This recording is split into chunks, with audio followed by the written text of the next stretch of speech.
नमस्कार दोस्तों, हमारी क्लासरूम में एक बार फिर से आपका बहुत बहुत स्वागत है। तो आज हम एक जासूस की तरह सोचेंगे, एक ग्लोबल जासूस। कल्पना कीजिए, एक अपराधी है जो भारत में एक बड़ा क्राइम करके प्लेन पकड़कर किसी दूसरे देश में भाग जाता है। अब भारत की पुलिस उसे कैसे पकड़ेगी? क्या हमारी सीबीआई के लोग लंदन या पेरिस की सड़कों पर जाकर उसे अरेस्ट कर सकते हैं? नहीं तो फिर वो क्या करेंगे? क्या वो अपराधी हमेशा के लिए कानून के पकड़ से बाहर हो जाएगा? इसी सब का जवाब है इंटरपोल। आज हम इसी ग्लोबल पुलिस ऑर्गेनाइजेशन के बारे में जानेंगे और इसके सबसे नए शक्तिशाली हथियार, जिसको बोला जाता है सिल्वर नोटिस, इसकी कहानी को समझेंगे, जिसका इस्तेमाल भारत ने हाल फिलहाल में किया है, तो इसलिए न्यूज़ के अंदर था। तो चलिए शुरू करते हैं हमारे लेक्चर को और जानते हैं इंटरपोल को।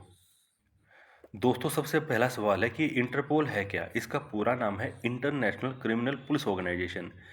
ये दुनिया की सबसे बड़ी पुलिस ऑर्गेनाइजेशन है। इसके अंदर 196 मेंबर कंट्रीज हैं। लेकिन एक बात हमेशा याद रखिए, इंटरपोल कोई वर्ल्ड पुलिस फोर्स नहीं है। इसके अपने एजेंट्स नहीं होते जो कहीं पे जाकर किसी बंदे को अरेस्ट करेंगे। यहाँ पे ऐसा कुछ नहीं होता। तो ये काम कैसे करता है, इसे ऐसे समझिए, इंटरपोल दुनिया के सभी देशों की पुलिस फोर्स का एक व्हाट्सएप ग्रुप है।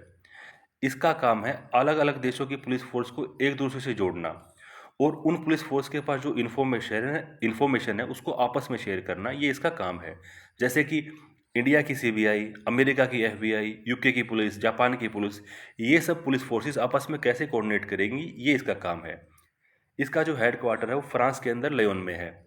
और हमारे लिए गर्व की बात यह है कि इंडिया इसका एक फाउंडिंग मेंबर था। हमारे देश में इंटरपोल का सारा जो काम है वो सीबीआई देखती है, मतलब सेंट्रल ब्यूरो ऑफ इन्वेस्टिगेशन है, वो सारा का सारा काम देखती है। पहले जो इसका नाम था वो था आईसीपीसी। बाद में इसका नाम चेंज कर दिया गया इंटरपोल और इसका हेडक्वार्टर कहाँ पे है? फ्रांस के अंदर लियोन में। दोस्तों, अब बात करते हैं ये टॉपिक न्यूज़ के अंदर कैसे आया। कहानी की शुरुआत होती है शुभम शौकीन नाम के एक व्यक्ति से। यह साहब जो है दिल्ली के फ्रेंच एम्बेसी के एक पुराने अफसर थे। इन्होंने अपनी पोजीशन का गलत इस्तेमाल करके एक बड़ा वीज़ा फ्रॉड किया और गैर कानूनी तरीके से बहुत पैसा कमाया और बाद में फिर वो पैसा विदेश में जाके जमा कर दिया, वहाँ पे छिपा दिया। अब सीबीआई के सामने सवाल था, इस आदमी को पकड़ना तो है ही, लेकिन इसने जो पैसा लूटा है देश का, जो इलीगल दौलत इसने देश विदेश में छिपाई है, उसका पता कैसे किया जाए। और यहीं पर कहानी में एंट्री होती है इंटरपोल के बिल्कुल नए हथियार की, जिसका नाम था सिल्वर नोटिस। सीबीआई ने इंटरपोल से रिक्वेस्ट की और भारत के कहने पर शुभम शौकीन के खिलाफ एक सिल्वर नोटिस जारी किया। ये भारत के लिए एक बहुत बड़ी कामयाबी थी, क्योंकि ये पहली बार था जब भारत ने इस नए सिस्टम का इस्तेमाल किया था और वो भी काफ़ी सफलतापूर्वक। ये दिखाता है कि भारत अब आर्थिक अपराधियों जैसे कि मेहुल चोकसी, इस टाइप के अपराधियों को और उनके काले धन को इजीली ट्रैक कर सकता है। वो दुनिया को किसी भी कोने में छिपे हो उनको ढूंढ सकता है। ये इसकी मेन अचीवमेंट थी। दोस्तों, सिल्वर नोटिस को समझने से पहले हमें इंटरपोल के पूरे टूल किट को समझना होगा। इंटरपोल ने अलग अलग तरीके की जानकारी को तेज़ी से शेयर करने के लिए एक कलर कोडेड सिस्टम बनाया है। जैसे ट्रैफिक लाइट होती है, लाल मतलब रुको, हरी मतलब चलो, वैसे ही यहाँ पे हर रंग का एक खास मतलब होता है। तो चलिए एक एक करके सभी नोटिस को समझते हैं। सबसे पहले नंबर आता है रेड नोटिस का। ये सबसे फेमस है। ये वांटेड पर्सन के लिए होता है। जब किसी देश को कोई अपराधी चाहिए होता है तो वो रेड नोटिस जारी करवाता है। फॉर एग्जाम्पल, नीरव मोदी या मेहुल चोकसी, इन जैसे भगोड़ों के लिए भारत सरकार ने जो है रेड नोटिस जारी करवाया था। बात करें येलो नोटिस की, ये मिसिंग पर्सन के लिए होता है। उदाहरण के लिए, अगर कोई बच्चा घर से लापता हो जाए या कोई बुजुर्ग जिन्हें भूलने की बीमारी है, जिसे डिमनेशिया बोलते हैं, उन्हें ढूंढने के लिए जो नोटिस दिया जाता है दुनिया भर में, उसको बोला जाता है येलो नोटिस। बात करते हैं ब्लू नोटिस की।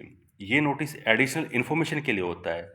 मान लीजिए पुलिस को किसी पर शक है पर इतने सबूत नहीं है कि रेड नोटिस जारी करें, तो उस व्यक्ति की लोकेशन या आइडेंटिटी पता करने के लिए जो है ब्लू नोटिस जारी करना होता है।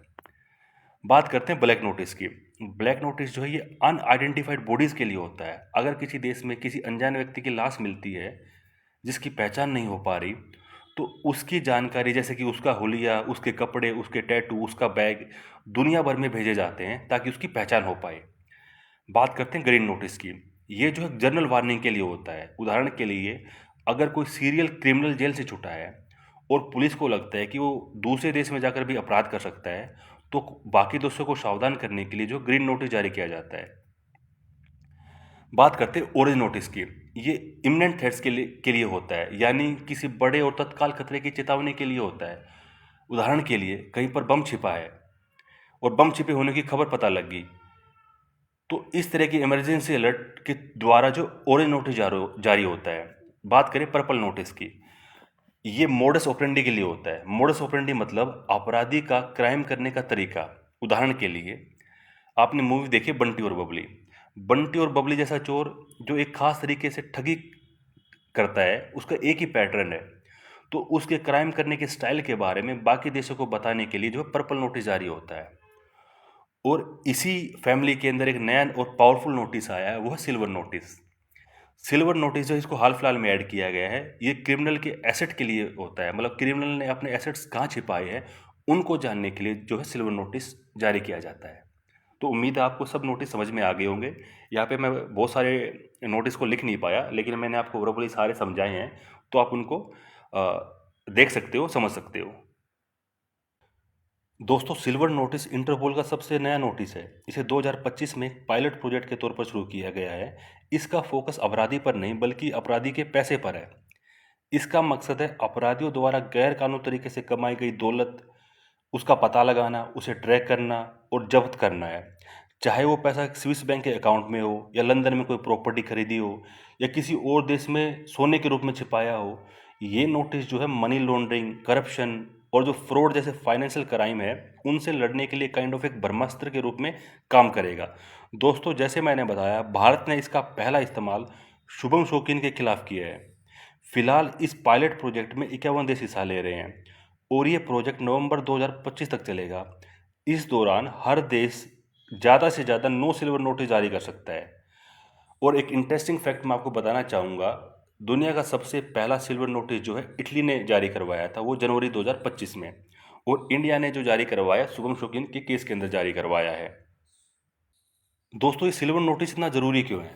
सबसे पहले, ये अपराधियों की आर्थिक कमर तोड़ देता है। आप अपराधी को पकड़ भी ले, लेकिन अगर उसका पैसा विदेश में सुरक्षित है तो जेल के अंदर से भी अपना नेटवर्क चला सकता है। ये नोटिस उस पैसे को जब्त करके उसकी आर्थिक रूप से कमर तोड़ देता है। उसके बाद वो जेल के अंदर से अपना नेटवर्क नहीं चला सकता। दूसरा, ये भारत के जैसे इकोनॉमिक ऑफेंडर्स हैं, विजय माल्या, नीरव मोदी, मेहुल चोकसी जैसे आर्थिक ये जो भगोड़े हैं, इन भगोड़ों से लूटे गए देश के पैसों को वापस लाने की लड़ाई में भी एक बहुत बड़ा कदम है। तीसरा जो है, ये टेररिज्म फंडिंग, ड्रग ट्रैफिकिंग जैसे अपराधों पर भी लगाम लगाता है, क्योंकि ये एक अपराधी केवल काले धन के दम पर ही करता है। अगर उनके काले धन को ही जब्त कर लिया जाएगा, ट्रैक कर लिया जाएगा, तो इस टाइप के अपराध के अंदर कमी आएगी। और चौथा जो है, ये ग्लोबल स्टेज पर भारत की इमेज को एक एक ऐसे देश के रूप में मजबूत करता है जो भ्रष्टाचार और आर्थिक अपराधों के खिलाफ बहुत ही सीरियस है। तो ये कुछ इंपॉर्टेंस थी इस सिल्वर नोटिस की। तो दोस्तों, आज हमने इंटरपोल के सिस्टम को समझा। इंटरपोल क्या है? International criminal police organisation. Bharat की एजेंसी कौन सी है? सीबीआई इसके अंदर काम करती है। नया नोटिस कौन सा है? नया नोटिस है सिल्वर नोटिस आया है। सिल्वर नोटिस का काम क्या है? अपराधियों की जो ग्लोबल एसेट्स हैं उनको ये विदेश में ट्रैक करेगा, उनको जब्त करेगा। भारत का पहला केस कौन सा है? शुभम शौकीन का जो वीज़ा फ्रॉड केस, ये भारत का पहला केस है जिसके अंदर इंडिया ने सिल्वर नोटिस जारी करवाया है। तो ये था हमारा आज का पूरा लेक्चर इंटरपोल को लेके और इंटरपोल के सिल्वर नोटिस को लेके। उम्मीद आपको समझ में आया होगा। कुछ डाउट है, कुछ समस्या है, तो मुझे आप कमेंट सेक्शन में पूछ सकते हो।